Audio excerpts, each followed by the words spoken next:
Hey guys, Coach Rob Manning here from Tailwind Coaching. What I'm going to do, I'm going to unbox here and install a Stages cycling power meter for a track bike. This is really cool.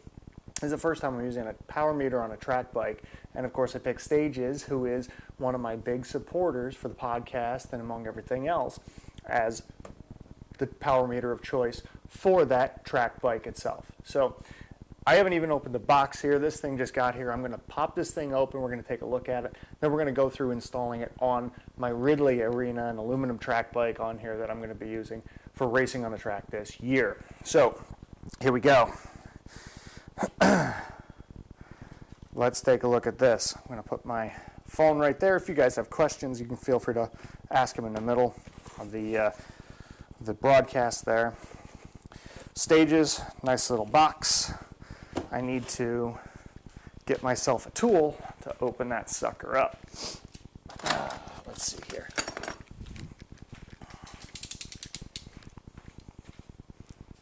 So if I adjust this a little bit, you guys should be able to see pretty well. I'm just going to slice open that box there.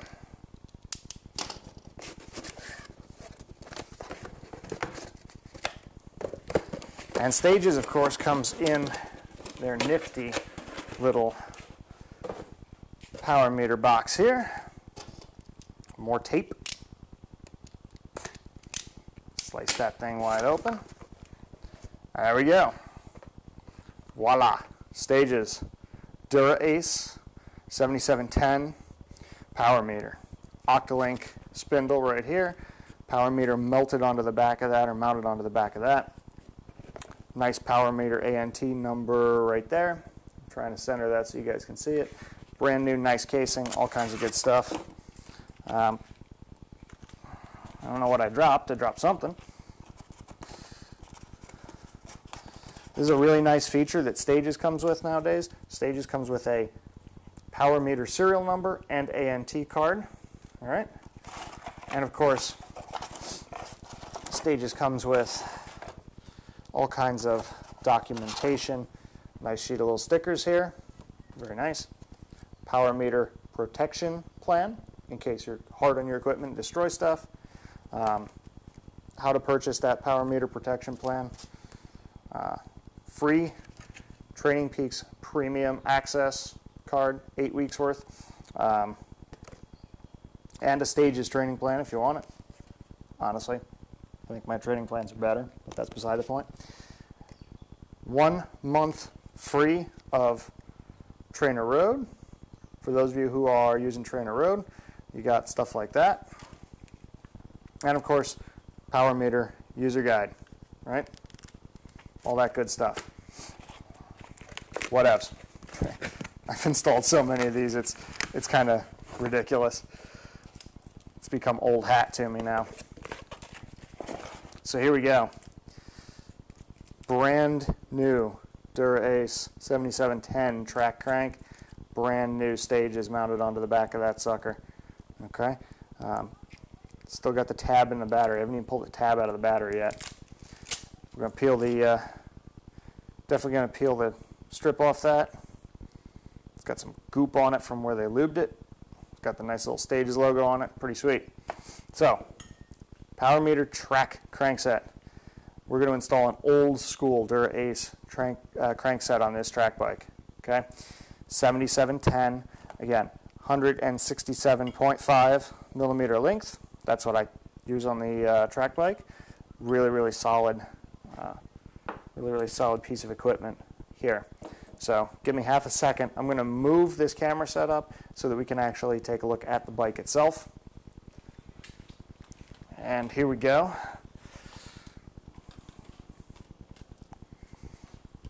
Now we're looking right down at that sucker. All right, and you can see the old school McKay crank right there. Same thing on the other side, and that's on a square taper bottom bracket instead of the Octalink bottom bracket. And that Octalink bottom bracket, as you'll be able to see, is brand new right there. In fact, just came in, so we're going to put a brand new bottom bracket in this sucker.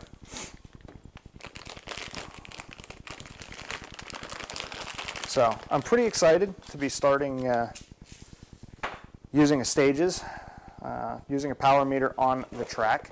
I think it's a really, really good way to basically evaluate your track progress and your training.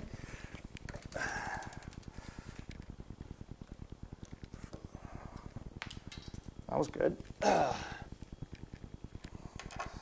And I think that training with power is probably the best way to train, period. I know some people will disagree with that. Some people will say that, you know, there are plenty of ways to train.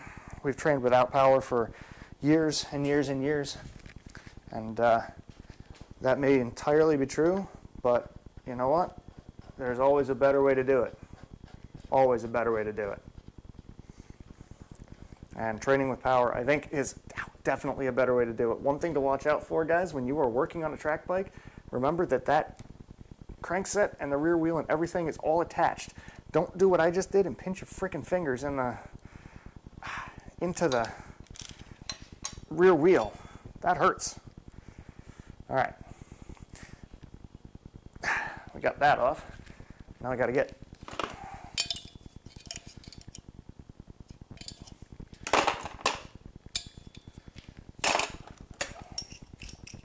the crankset off. Now I got to get the crank puller off the crankset. That adjustable wrench isn't big enough. Fine.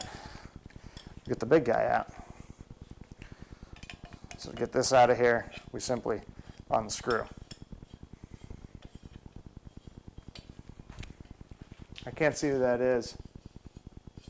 Per meter, no, a power meter. Power, P-O-W-E-R, for measuring crank torque and power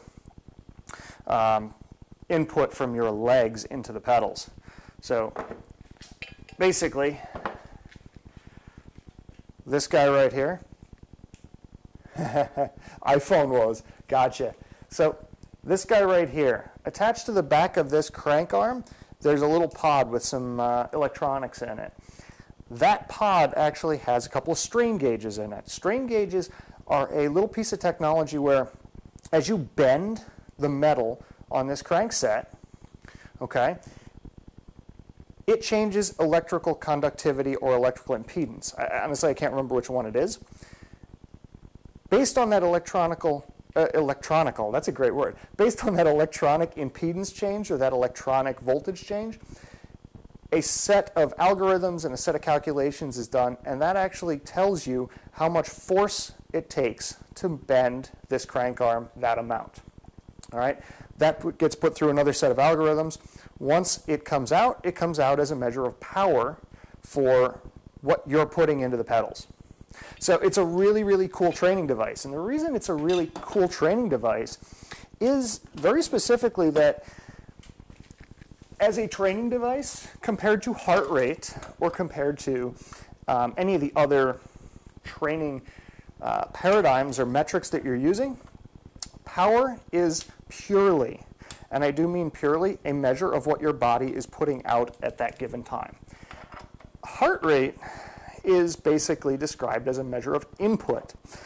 What your body is doing or what the physiology of your body is doing in order to perform any given task. So here's the example. I can be putting out, for example, 200 watts. And my heart rate may be 150 beats a minute. Okay? I know that I'm putting out 200 watts and my body is putting in 150 beats a minute to do that. Right? Now, perhaps I had a lot of coffee this morning, which pretty much any given morning I have, or I'm really fatigued or I'm really tired. Well, my body may be putting out 200 watts of power. However, let me just grab my, there'll be a little bit of noise there while I grab the bottom bracket tool here. However, I may have been putting out 200 watts of power, but my body may be inputting 175 beats per minute to put out that same amount of power. Okay? So power itself is an absolute measure. It tells me what my body is doing, how it's doing it. It tells me what my body is doing, I should say. It doesn't tell me how my body is doing it. Heart rate tells me how my body is doing whatever it is doing. Come on. Oh, I hate taking bottom brackets out. There we go. So that's a little primer on power and why power is such a good training tool. Power meters, don't forget, are not cheap pieces of equipment. For the most part, you are looking at a good power meter will run you probably somewhere in the neighborhood of, it really depends on the type that you go with. But for example, a Stages meter will run you somewhere in the neighborhood of maybe probably about $800, I would guess, depending on the crank type that you're putting it on. Come on, baby, get out of there. Depending on the crank type you're putting on, you're probably looking at $800, give or take. There are some that are out there that run for significantly more. Power Tap runs for a little bit less in some cases, I believe, for their pedal-based. Oh yeah, the price of a solid entry-based power meter, you could be looking at anywhere between $600 and $800. Stages, as I'm very, very fond of, anywhere between $600 and $800. You might get away with a hub-based power meter from Cyclops for a little bit less than that. Crank-based stuff tends to be fairly expensive. I know Quark is around $1,000. SRM, you're talking about $2,500 for a power meter. So those are really, really pricey. SRM's probably the gold standard in terms of power meters. However, really, unless you're racing professionally, why would you bother? You know what I'm saying? All right, this bottom bracket is not lubed at all, so I gotta grab a bit of grease here. There are a couple of companies out there that have some really promising new technology. One of them is 4iii, or 4i. I'm not sure how it's actually pronounced, per se, but 4iii, or 4, I'm going to call it 4i, seems to have a power meter available for about $400, maybe $350 to $400. I can't comment on the validity or the repeatability or the quality of that power meter per se, but I do know that it's supposedly out there and shipping very soon. I know DC Rainmaker may have reviewed it. I know he's talked about it. I don't know if he's actually reviewed the power meter per se, but I know it's out there, and I know they're starting to ship it very shortly. So that might be something to consider if you're looking at buying into the power meter market. I also have a post on my website on tailwind-coaching.com. You can go on there, and I have a post about choosing a power meter and what's the best power meter for you, so you can take a look at that as well. That's usually a pretty good resource if you're looking to start. I don't have a link for that right off the top of my head, unfortunately. Otherwise I'd drop that for you too. But don't forget too, power meters are electronics, and a lot of people tend to upgrade electronics pretty quick. I know for myself, when I switched to Di2 on my road race bike, on my Scott foil, I switched from SRAM to Shimano cranksets, and my Stages power meter went up for sale, actually. And the reason why it went up for sale was, well, I couldn't use it. I switched cranksets. So In many cases, you can find a used power meter, which is in general an okay investment. And I'll tell you why, especially for Stages.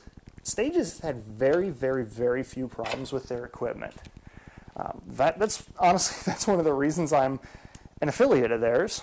And one of the reasons that I use their stuff is because they've been so freaking reliable. I had one problem with a Stages unit. My wife had one problem with a Stages unit. It was something as simple as the battery door. And it was a known issue. I mean, it was something that Stages basically readily admitted, dude, we used the wrong plastic for the door. They sent me 4 more battery doors, and I haven't had a problem since. Never had any water in it. I've ridden the thing in the rain. I've ridden the thing in sleet, in dirt, in gravel. I've had no problems at all with their stuff. So I have to say I'm very, very fond of their stuff. And of course, if you're looking to get into the power meter market and you're looking for a Stages unit, like I said, I'm an affiliate of theirs, a shameless plug, obviously, but anything that you purchase from Stages goes and actually helps support the podcast and stuff like that. So if you're looking for a Stages meter, head on over to tailwind-coaching.com. You can always pick up,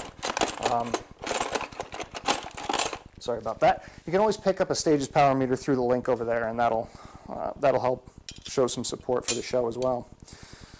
All right. Podcast, yes. Keys of Life. Yes, podcast is on iTunes, and you can find it Tailwind Coaching Podcast. Just head on over to iTunes, and you can check it out there and find it there. Yes, wow.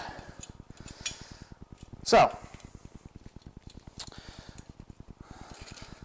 what I'm going to do now, because I've got this old Mickey crank set, and I happen to like the 52-tooth ring that's on here. I'm going to actually try not to stab myself while I do this with the chain rings. I'm actually going to pop the chain rings right off this.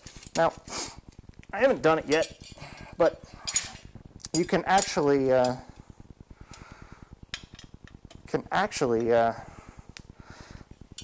JB Weld or epoxy the chain ring bolts. Jesus, those are in there tight. Note to self, folks, if you got to take them off, don't tighten them that much. You can actually JB Weld or epoxy the bolts on there, the backing bolts. The backing bolts, which I mean are these little guys that the chain ring bolt actually threads into. I know you can't really see that. But these little dudes, right? You can bolt those, or you can JB Weld or tighten those in there with some epoxy, and that way you can actually facilitate really quick chain ring swaps on the track. If any of you guys are familiar with track racing, Jesus. Track racing, usually racing several times in a day.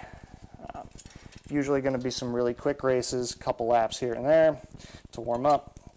Your average scratch race might be 20 laps, something like that. You're off, you're done, you go on to the next event, right? So in that intervening time, you have a couple things you need to do. One of those things that you need to do is you kind of need to change all your equipment.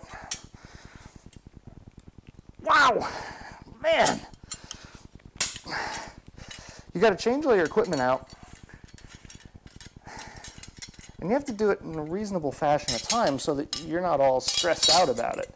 So changing out multiple bolts like this, you can see how long this is taking me to do. It's really not going to be the best option. So you're probably better off just, JB welding those suckers in there and being done with it. So, Dura Ace crank. This is a previously used crank set. 144 BCD track crank set. So, what I'm going to do here, pop this sucker open, get the bolts off, try not to mix the two chainring bolt sets up, which I'll probably end up doing at some point. And of course, you're going to be carrying all of your spare chain rings and stuff like that in your track bag. Keys, do you perform all your bike repairs? For the most part, I do. The only things I don't like doing at home, well, it doesn't really apply much anymore because most bikes are integrated headsets, but I really do not like to do pressing in headsets in the old 1/8 inch press fit style. I always had this bizarre fear that I was going to ovalize the head tube or something like that or ruin the bike, so I never liked doing that. For the most part, I'll do anything else at home. I don't like routing internal cables. For a lot of bikes nowadays, not all of them, but a lot of them have internal cables, and I absolutely 155,000% despise internal cables. So there are a few things that I leave my bike shop to do, and that's definitely one of them. Ultegra Di2 programming, I'm not fond of it, but I'll do it. The only other thing I won't really do, because I hate doing it, is tubeless tire setup. I hate, with like multiple exclamation points, tubeless tire setup. I would sooner prefer to glue tubulars than do tubeless tire setup. And let me tell you, why is that? Tubeless tire setup is a pain in the ass because really to get a decent seal, especially on road tubeless, not so much mountain bike tubeless, but more road tubeless, you need a decent compressor to get a decent seal on the tire, on the bead. Especially because road tubeless tires are 100 and something PSI usually. They're up there compared to mountain bike tubeless. I don't like doing them. I've never enjoyed doing those, and I've never really had success doing them. My wife uses them. I hate them. I'll be perfectly honest with you. Mountain bike tubeless, I love mountain bike tubeless. It's phenomenal. It's probably the biggest game changer in terms of mountain bikes, and I'm bleeding already, which is awesome. You got a nice slice from the chainring. That's cool. Mountain bike tubeless is probably one of the best game changers in the mountain bike industry in terms of tires and stuff like that, traction wise. I love mountain bike tubeless, really I do. All right, so here we go. Got this sucker up here. I'm gonna have to untension the rear wheel. So let me grab a wrench for that. Actually, let me grab 2 wrenches for that.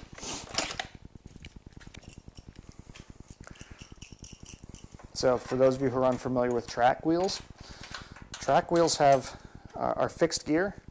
You have 2 bolts that are holding that wheel into the dropout and tensioning the chain. So I simply slide those forward, and we're ready to rock and roll. Fits nice, as far as I can tell. Real quick, let me get this off of here. So, I can't quite tell what you just asked. Great scope, thank you. Thank you, I appreciate it. All right, so with this style, this is an old style Octolink crankset. You can see you'll see it a little bit better once I get it out. But you can see it has a set of splines in there. Come on. There we go. So this is actually splined in here, and that will mate up to this bottom bracket very, very specifically. Now, this fixing bolt uses simple compression to actually hold this sucker in.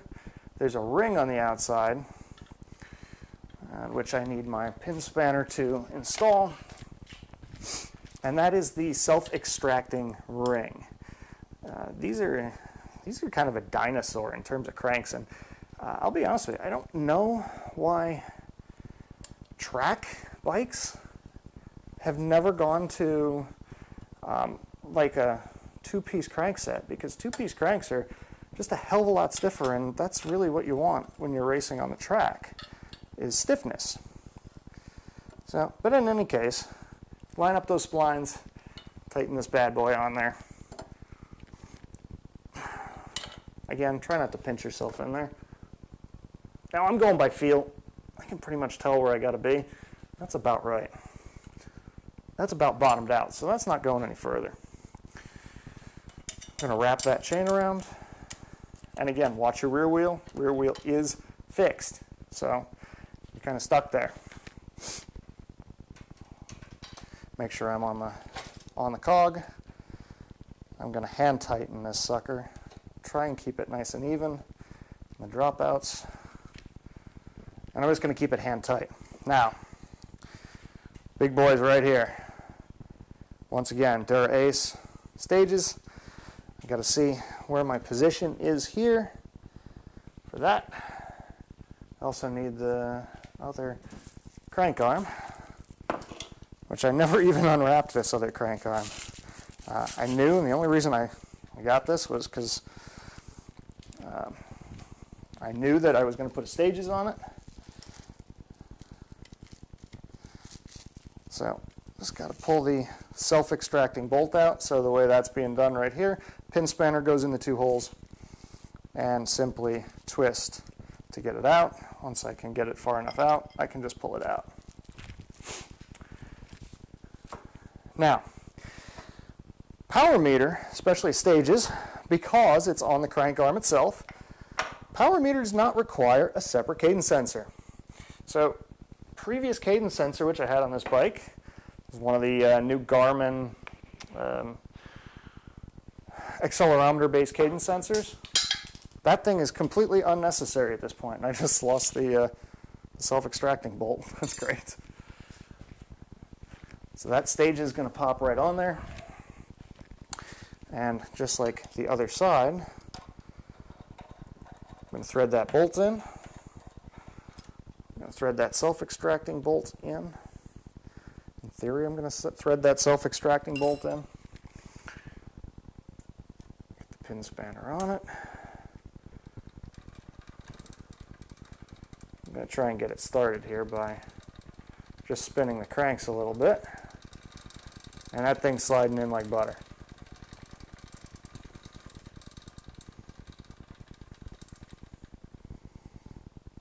Set it even with the outside, and here we go. Let's tighten this bad boy up. Now, tightening an Octolink bottom bracket, you're waiting to feel the bottom out on the crankset, and it's bottomed out right there. So, stage is all on there. I'm going to bring this around for a second so you can actually see that I got that bad boy right on there.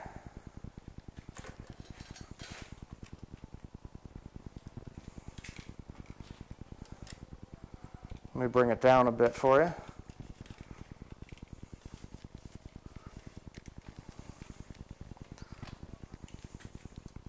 And if I pedal backwards here, you can see there, that guy is right there. Okay, so that's all squared away. One more thing to do. We're going to throw pedals on this sucker, only because that's where I'm at. Pedals on any bike. You're going to have to realize here. I use looks, so there's no flats for wrenches. You got to use an 8mm Allen key to thread them on. Yes, I realize this pedal's missing the plate. That's okay. Don't need it. The left side non-drive pedal is traditionally threaded. The right side pedal is reverse threaded. The drive side pedal is reverse threaded. So if I'm looking at it from the wrench side, I should be loosening the pedal. In theory, I'm tightening it, or in reality, I'm tightening it. The reason why is because you don't want to be pedaling and creating a force on that, which would unscrew your pedal. That would suck. Checking my clearance. My clearance looks great.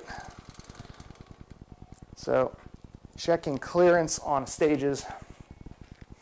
Basically, I'm going to try and see if I can make this work for you guys here. You can see right there,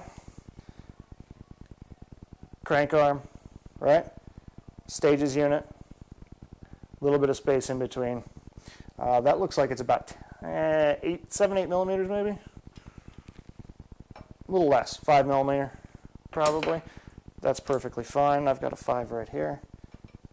Yeah, I can just sort of get that 5 right through there. So about 5 millimeters clearance, that's perfect. This is an aluminum frame, it's not going to flex much. So this is perfectly fine. I'm not at all concerned about that. All right, to finish this sucker off, I'm going to head over back to my rear wheel. And I'm going to actually check and make sure that this thing is centered in the dropouts, which it's not. Of course it's not. Somebody's playing really bad music in the background. I don't know if you guys can hear that, but I'm sorry if you can. I don't know who it is, but what the hell are you guys listening to? I want that wheel as evenly centered as possible. Tighten it up good. Rear bolts are properly threaded on.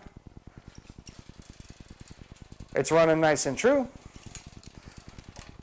Again, fixed gear. We'll spin along until you stop it. And there you go. So that's pretty much it, folks. Pretty simple install. Really pretty easy install. Got the stages on there on Dura Ace crank, track bike. Next thing I got to do, I got to take it back up, throw it on the rollers, and see how the sucker works. So with any luck, I pull that little yellow tab off there.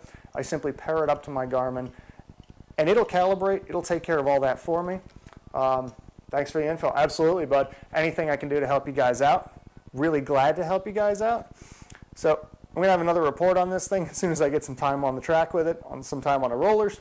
We're going to talk about how that thing works. Probably do a little bit of review on power analysis with it and see how smooth it is, right? I know there have been a lot of software updates for stages recently, making this probably one of the better choices for a track power meter. So we're going to see how it does. All right. Again, thank you guys for watching. Any questions, you can shoot me an email, coachrob@tailwind-coaching.com. You can find me on Twitter at coachrobdc on Twitter. You can find me on Facebook, facebook.com/tailwindcoaching. Facebook page right there, and you can talk to me that way. And of course, tailwind-coaching.com is the website. If you're in the market for a power meter, head on over there, pick up a stages unit, help support the show, and I really appreciate that. Until I talk to you next time, guys, have a good one. Ride safe, ride strong, ride happy. Keep the shiny side up, keep the rubber side down. I'll be back with you soon.